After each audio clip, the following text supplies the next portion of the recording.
This is Ken Demers and John Smith's History Project. This is only a brief insight into the great history which Kent County has had. It is no means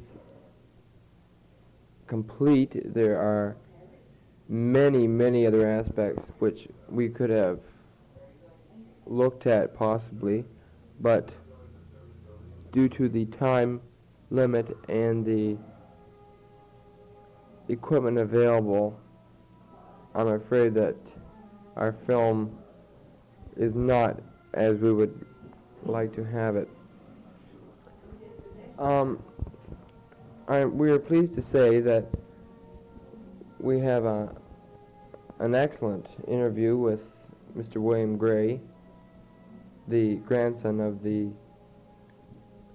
gentleman who started the William Gray and Sons Carriage Company, which later became the Gray Dort Motor Company in Chatham, and also one of Kent's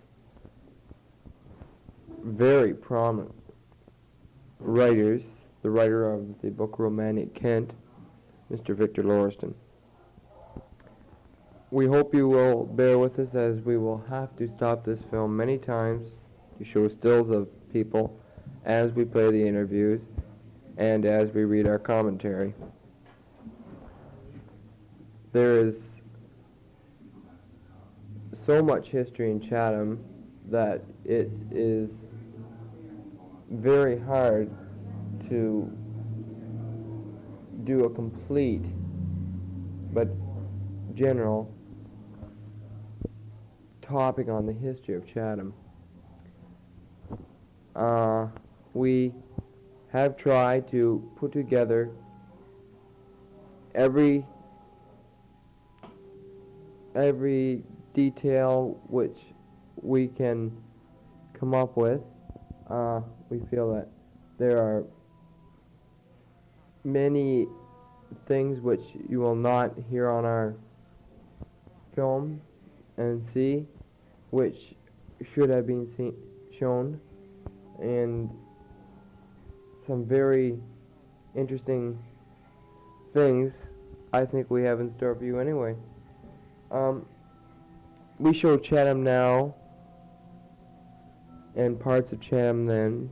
The history of Chatham is slowly, in my opinion, is slowly depleting, and we feel that it is our duty as citizens and as anyone who, or as people who care for the past, especially of our local area, that this film and tape will be very enlightening. We'll show you the film now. Thank you. We would like to give special thanks to all those who helped. Miss Debbie Caldwell, Mr. Victor Lauriston, Mr. William Gray, and many others, too numerous to mention. And now, the film. Thank you.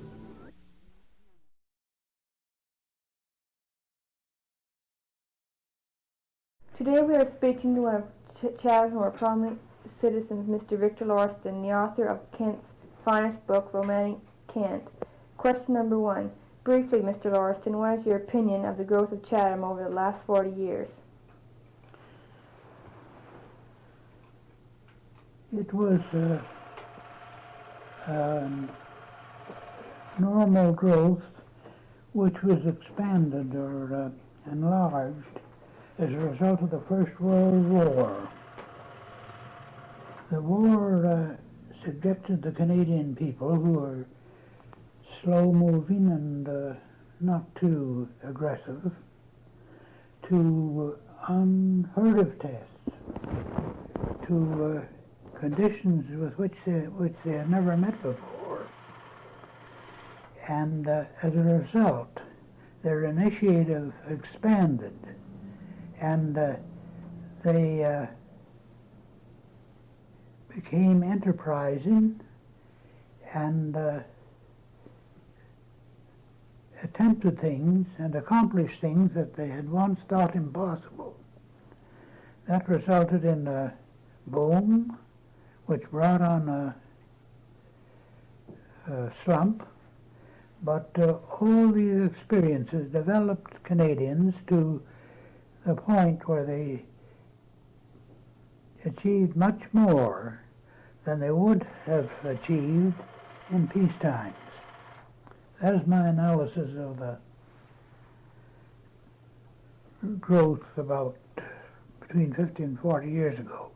Thank you. Question number 2. During your lifetime, can you recall any significant occurrences which had a great effect on the prosperity of the city? Just what I've just stated. The conditions, the unprecedented conditions which Canadians encountered and had to overcome, developed their initiative, and they became more enterprising. But there is not no particular occurrence to which I can attribute the improved position of the country. Thank you. Question number 3. Sir, would you be kind enough to introduce us to, at this time, your lovely and charming wife, Mrs. Lauriston, to whom you have dedicated your well-known historical book, Romantic Kent? Well, I could say a lot on that subject, but I will refrain from doing so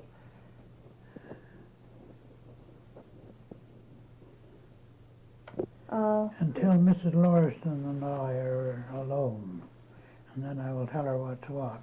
Mrs. Lauriston, can we get a picture of you, please?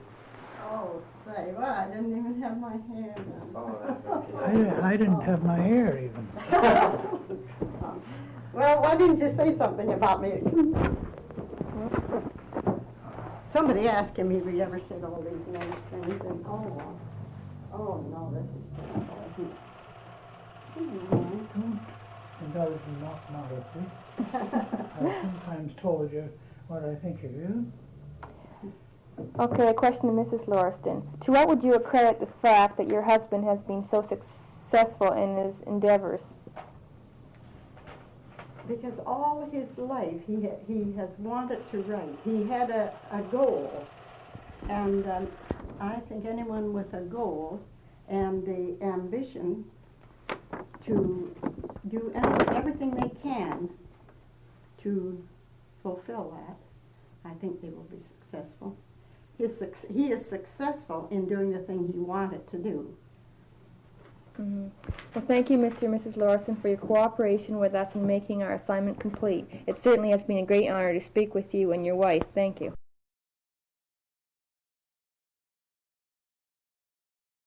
Today we're speaking to another of Chatham's more prominent citizens, Mr. William Gray.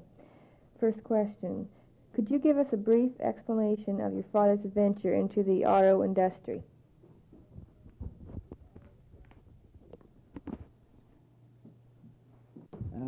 Pardon me, one more question.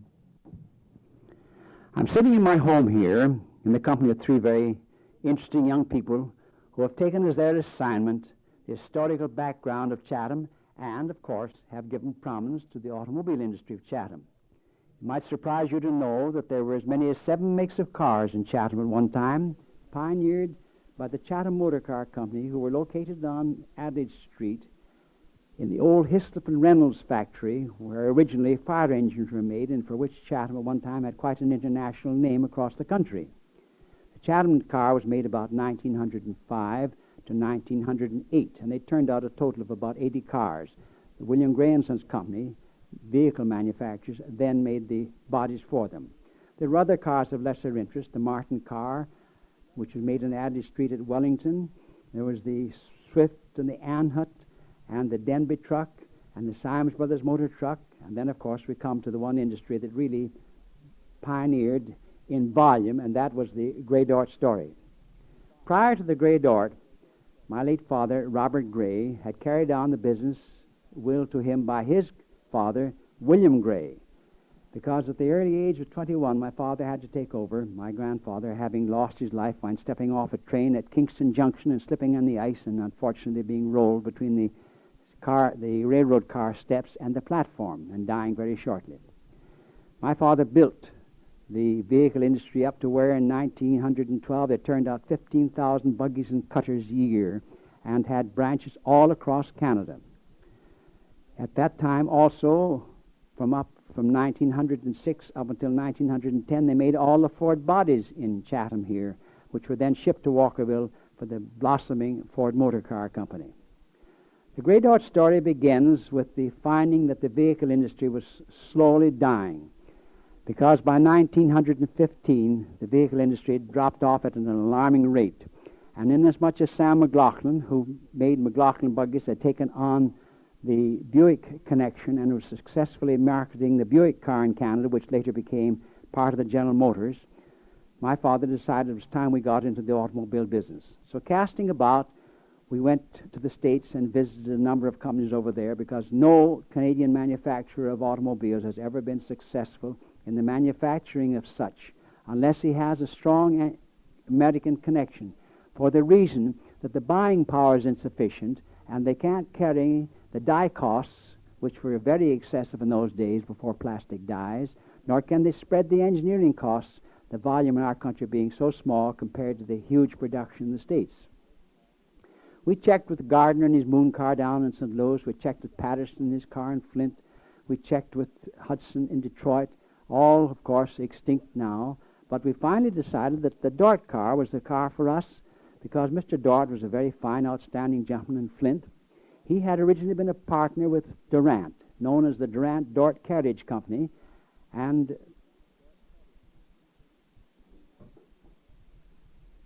the car called the Nash car was later to bear his name, for this was Mr. Nash. He was superintendent of the yards and later of the factory.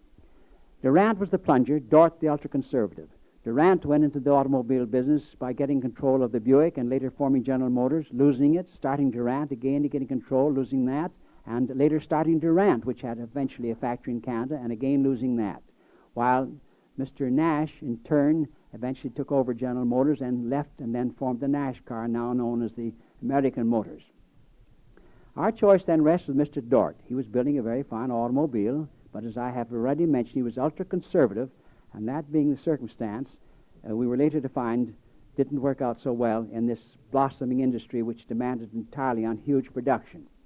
And so in 1915 we imported about 25 of these Dort automobiles, which had a combination starter and generator and a silent chain to turn over the motor, being in the early days of the starter industry on cars. Now, at that time, we had a huge plant on William Street, which ran from Wellington to Park and faced William, and there we decided to discontinue the vehicle industry and build the bodies. The former Manson Campbell Company, which had been absorbed by the William Gray & Sons vehicle industry, was on Adley Street, where the Parliament Ballroom now stands, and that was to be the assembly plant, while the third plant later was to come into production, was formerly the Blondie Mills at the corner of the 3rd Street Bridge on St. Clair Street, and which has now been demolished, and that is where the sheet metal would be made. By 1918, we were well underway with a nice production, building bodies, building sheet metal, getting our axles made in Chatham by the Hayes Wheel Company, bringing our frames and our lamps from Walkerville, our tops from Tilbury, our malleables from Galt, our transmissions from McKinnon at St. Catharines, our radiators from McCord, and in other words, we started a lot of industries in Canada making automotive parts. These same industries today are carrying on and are still making the automotive parts for many companies, or have been absorbed into the major producing companies of the cars in Canada.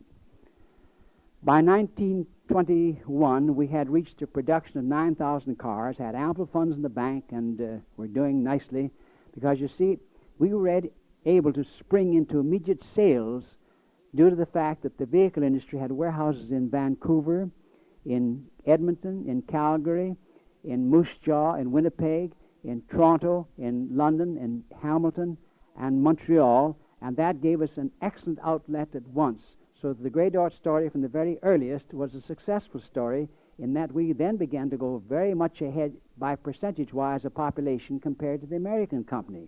The American company lagged sadly behind in that they only turned out about 80,000 cars with their 120 million population, whereas we turned out 9,000 cars with our population of about 10 million. The story from there on is a rather abrupt and rather sorry one, because Mr. Dart came over in 1921 and announced to my father that he was through. The thing was too big for him. He couldn't keep up with it, and he was going to wind up his business. Now, please remember that we had no difficulties with the car.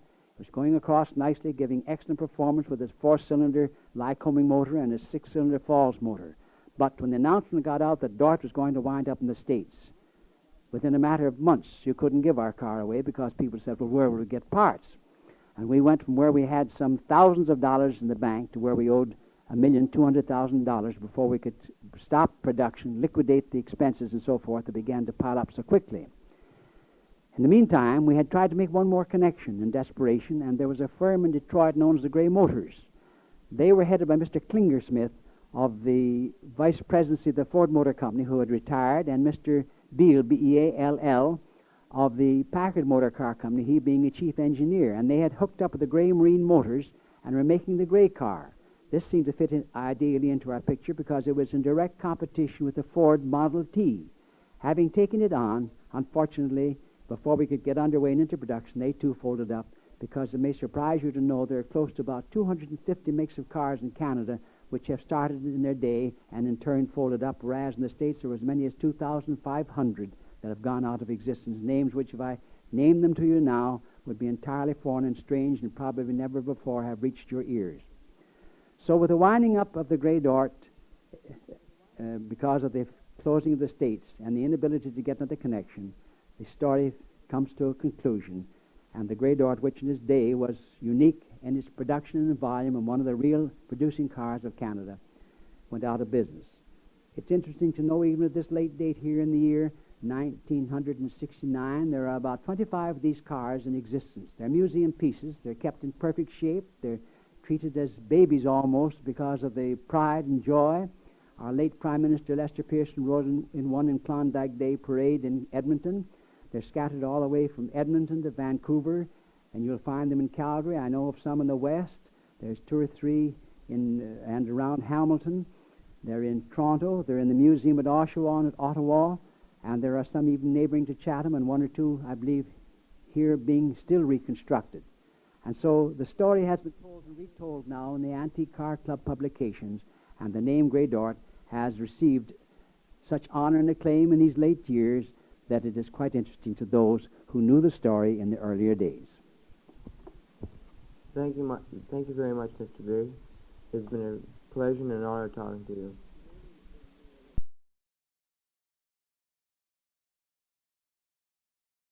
Today we speaking to one of Kent's more prominent farmers, Mr. Lawrence Kerr. Afternoon, Mr. Kerr. How are you? Good afternoon, John. I'm very, very pleased to have the opportunity to make a few comments on agriculture, particularly on agriculture in Kent County.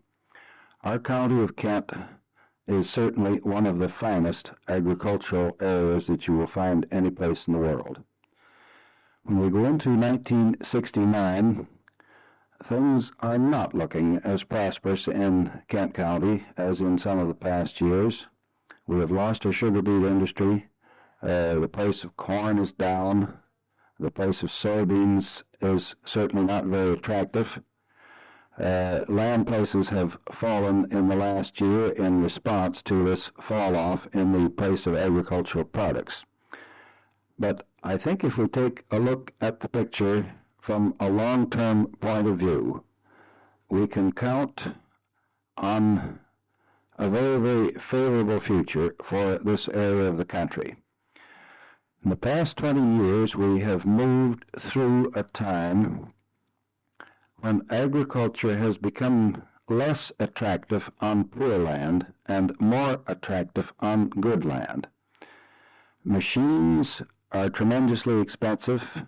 Men are becoming more expensive, whether you are self-employed, whether you employ labor, we will have to count that man-hours will become increasingly expensive. Our good land in Kent will certainly give a much better return for machines and for men than will poor land. It would be my opinion that this area and the agricultural industry in this area would continue to flourish for all time in the foreseeable future. Mr. Kerr, what would you say is one of the more profitable crops to grow in Kent County today? Is corn usually the best? John, certainly corn is the king of the crops that are grown in Kent County. I started farming in Kent County in 1935, and in 1935 and in 1936, the average corn crop in this county was 1.8 million bushels of corn per year. In this past year, we have raised about 18 million bushels of corn. This great increase has come because we have hybrid corns, because we have new knowledge of fertilizer, and because we have better machines for placing fertilizer, for cultivating the soil, and because, too, we have chemical weed control to keep some of our pests, or most of our pests, under control. And corn certainly would be the top crop in our area. Mr. Kerr, could you maybe give us a little insight into the operation of a co-op to the farmer's point of view? John, I would rather skip very lightly over the subject of co-ops. There are other people who are much better qualified to comment on this subject. Broadly speaking, I would like to say that the agricultural cooperative has been of great assistance to the average Ontario farmer, whether he realizes this assistance or not. The co-op has been of assistance because it has given us a yardstick against which to measure the efficiency and the amount of profit taken by varying competing free enterprise in the fields in which cooperatives operate. Thank you very much, Mr. Kerr. It's been a pleasure talking to you. On Mr. Kerr's farm, for example, a typical farm in Kent County, there are many different types of machinery designed to do many different jobs. The one you are seeing now is a trowel digger. It brings the dirt up from the trowel, or the trench. He has quite a few machines. They are very expensive, but they are extremely necessary in the operation of a farm. You are now looking at a silo. This is one of 4 silos which Mr. Kerr, as I said before, a typical farmer would have on his farm. In these silos they may store anything from corn to wheat or anything.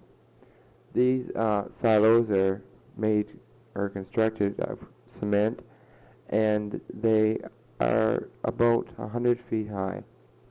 Mr. Kerr has 4 of them. Some of these silos are loaded and unloaded by electric or gas-powered machinery. These silos are very expensive again, which is another factor which should be taken into effect when one is going to go into the farming aspect of life. Here, again, is another typical farm room or farm house, or not house, but farm barn. In this barn, cattle are kept. Many farmers today find it very profitable to raise cattle, pigs, or other livestock, such as horses. A barn like this would cost in the thousands of dollars. You today to see any farm. You would very unlikely see any farm without a barn or something of some sort to store the implements or to house the stock which the farmer may keep. This is a typical view of the cattle on Mr. Kerr's farm. He has over 400 head of cattle. They range from beef cattle to dual-purpose cattle and to milking cattle. While milking cattle is not Mr. Kerr's specialty, beef cattle are his prime concern. Here you see the cattle eating out of a long trough which they are fed from. The grain, or I will show you what they're fed with in a few minutes, is put in these troughs and the cow eat out of the troughs. Here we see a Hereford cow which is rather cute, and this is one of the number which comprise Mr. Kerr's main stock.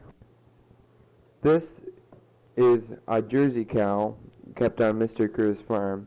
This cow is mainly for milk, not for the farmer's consumption as much as the construction or the consumption of the public in general, where after milking the milk will be sent to a dairy where it is processed through the many different processes which they use. This is the feed which the cattle will eat. This feed is comprised of chopped corn, wheat, and other stubble which is collected, a second cutting from the field and ground up fine.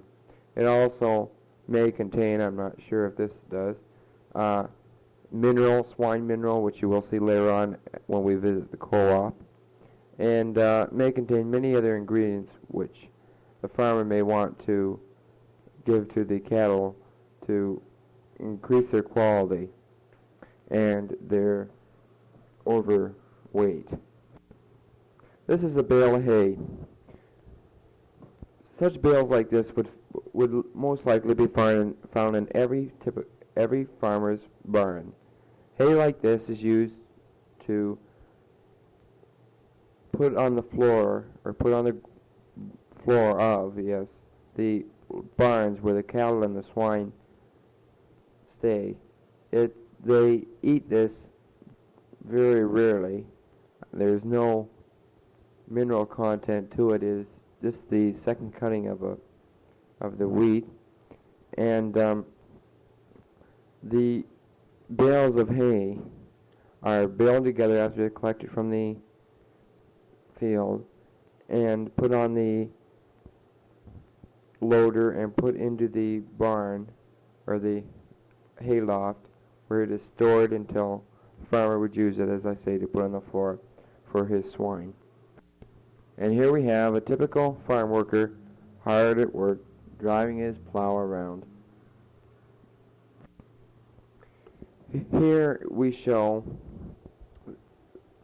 a few acres of Mr. Kerr's 1,500 acres. On this land, for example, last year, in 1968, he grew corn. This year, I did not ask him, but I would assume that he would either grow corn again or he'll switch the crop to increase the mineral value which was taken out by the corn. He might put cloves, he might put wheat, he might put oats, barley, or many other crops. But you can see the vast amount of farmland which must be used just to feed the growing population. And of course, no farm would be complete without its farm animals. Here we see 3 or 2, but you'll see one in the end of a pipe in a minute. Lazy cats just milling around. But the farmers keep the cats to keep the mice and rats away from the barns. This is a look up a silo ladder from the bottom up. You can see how steep it is, and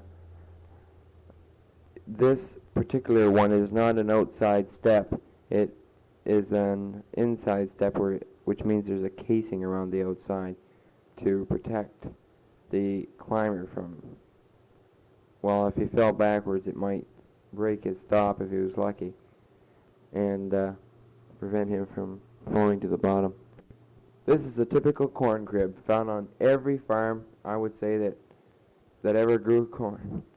A corn crib like this is used to store the corn till it is to be used to feed the cattle. Corn cribs are usually made of a rougher wood. They're not too well constructed. Nowadays, I think they use wire, but before they used to just use wood. And they have a lot of problems with them falling over, being blown over, etc. They store tons and tons of corn in some of these bigger ones. This is just a small one that we're showing now.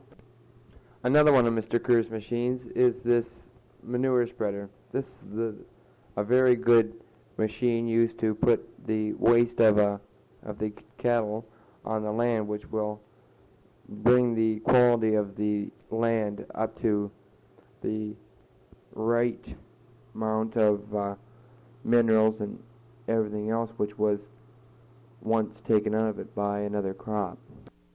Unfortunately, we don't have a better picture than this, but this is Mr. Kerr's home. It's a beautiful ranch-style home, and with a weeping willow in front of it. And this is just to show how a typical farmer making good income can live rather nicely. As Mr. Kerr stated before, the poorer farmers are getting worse and the better farmers are getting better. And I guess it's like that in most types of work. And here we have our Suregain dealer with his seeds. This is oats. This is corn. This is wheat. And then last of all, this is barley. They have many kinds of feed here at our Suregain dealer. We're showing only 4 here. Suregain Feed Service, Ward Milling Company, Limited. Now we're going to take a visit to a co-op, a typical co-op in Kent County. This is Kenway Co-op. And today we will take a look at the products of this and just a brief insight into the workings. Notice the big silos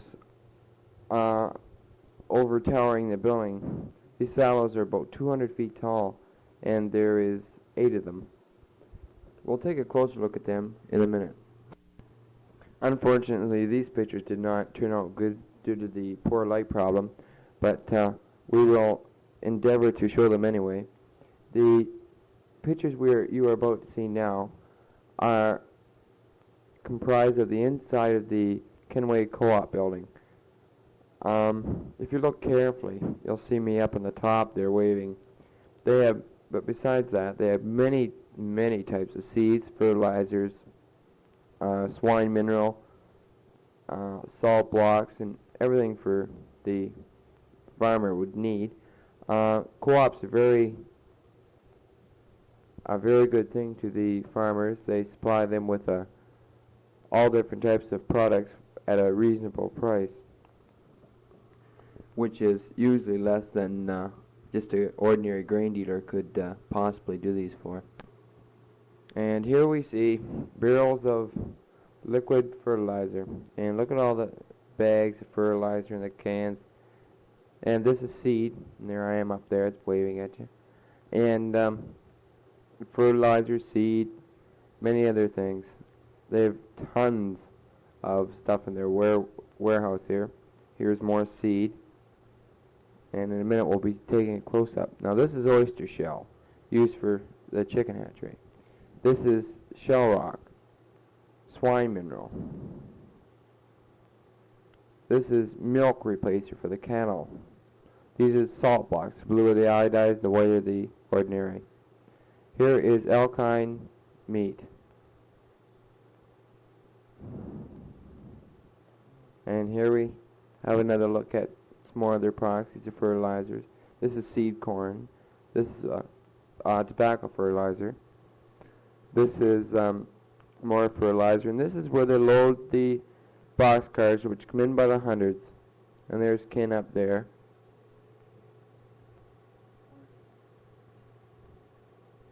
And we take a view down here. This is where they unload the trucks. We'll be taking a closer look at this in a moment. This is inside where they load the trucks. They dump the trucks and it goes through the grates here. And it goes up through here and down, and this is where they store it. And here we are traveling down Richmond Street. Here's the St. Clair Grain Feeds. Here they are unloading a truck full of grain or corn or of the same. Here we see the loading doors and unloading doors at the Sure Grain Feeds office. Here is a side view of Campbell's. Campbell's is one of Chandler's major food processing plants. It processes corn, tomatoes, and many other things. Soup is their specialty. Here is Canada Packers, where they specialize in Suregain products, ammonia nitrate. Here we are at Libby's food processing plant. Libby's, as well as Campbell's, process many different types of food. Libby's is one of the major, if not the major, food processing plants in Chatham. This is the head office of Libby's, and Libby's employs over 200 workers. And here is a long shot of the front of Libby's store in proper. And now we go to the DeKalb Corn Company. This is their major plant in Chatham, which is located on Richmond Street. Here they store some, but not much, of the corn. And here we are at the British Leaf Tobacco Company.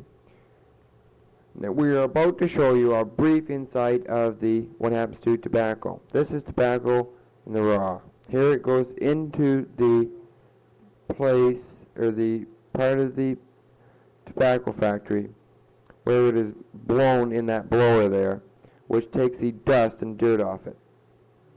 Here in this machine, the women pick out the particles which seem odd or are not up to their standards. Through all this complicated machinery, which would cost in the millions of dollars, the tobacco is processed. Here we see the tobacco going along a typical conveyor belt into a blower where it is blown. Down the basement here is stored over 500,000 tons of tobacco. This tobacco is kept in a moisture rooms for a period of 36 hours before it is taken up to be worked on upstairs. This is, I don't know if we have a picture of the steam jets here or not. But here we are. This is the banding of the boxes after it is put through the rest of the tobacco factory. And this is where the banding is done. The boxes which come from the rest of the factory with the tobacco in them are banded with this machine. It automatically bands them, and they are shipped to London, England, where the final process and drying of the tobacco is done, where they are made into the British Leaf Tobacco Company cigarettes. This is a little machine which is used by the tobacco employees to take the temperature of the tobacco. It is taken every 3 hours to ensure the correct dampness and the correct temperature is maintained. This is where they test the tobacco to ensure its dampness and many other things. Tobacco is brought in samples, taken out of a typical box every 6 hours, as opposed to the temperature being read every 3 hours. The tobacco is brought in here and put in a damper. for approximately 10 seconds. Then, as you can see the clocks, as the clocks are lit, the quality of the tobacco is ensured. If the light goes on, the tobacco is good. In the case shown here, where we have 7 different types or grades of tobacco, as I should say, are being tested, they all are up to standard or par of the company's policies. Thank you. Thank you. We hope you enjoyed our geography project. Although there were many mistakes, we hope you learned something very sincerely. Thank you very much.